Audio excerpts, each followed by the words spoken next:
Big Four of grunge is probably a pretty easy genre to pick four in because there's just four grunge bands that were like super popular. So, um, but figuring out which one's our favorite is kind of hard.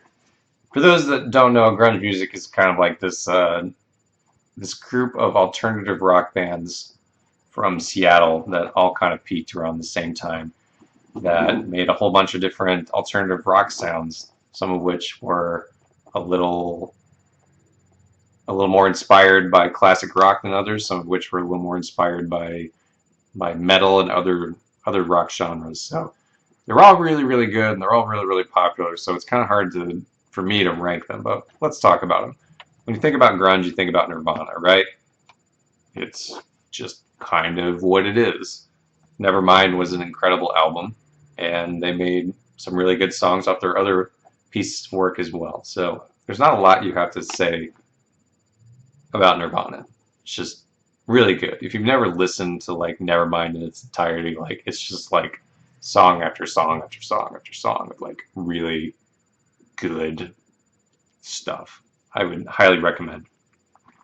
Pearl Jam was also also a grunge band, and it's kind of funny that people like it seemed like there was I wasn't really conscious of music at the time, but it seemed like for some people there was a lot of like policing of Pearl Jam and other later arriving grunge bands that sometimes people even don't consider them like the same genre.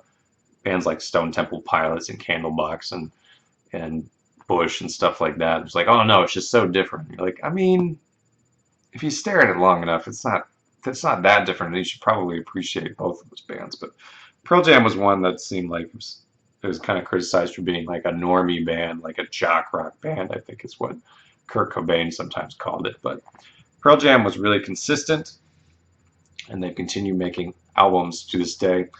There's definitely some good earlier stuff by Pearl Jam, and there's definitely some good later stuff by Pearl Jam. Once you get into the late '90s, it gets a little funky in my opinion, but they got some good stuff. 10, obviously a very good album. There's reason it sold as much as it did. It's got a lot of really good songs on it, but his first three albums are pretty solid. Pearl Jam can go a lot of different ways and can be pretty fun.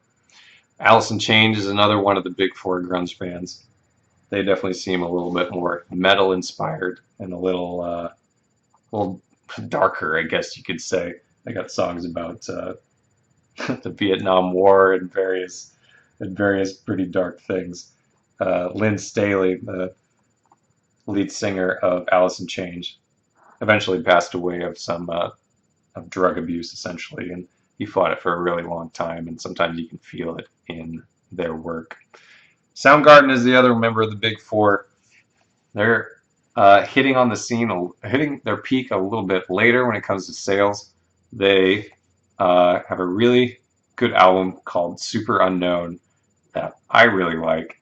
And I don't even know how to describe the sounds on Super Unknown. They're just kind of. If grunge also was like.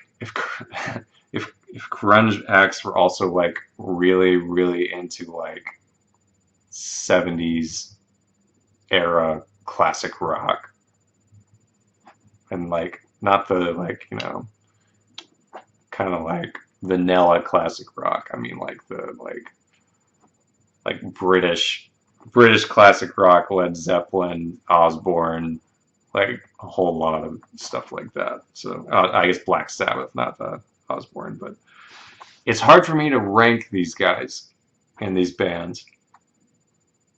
It really has depended on my mood.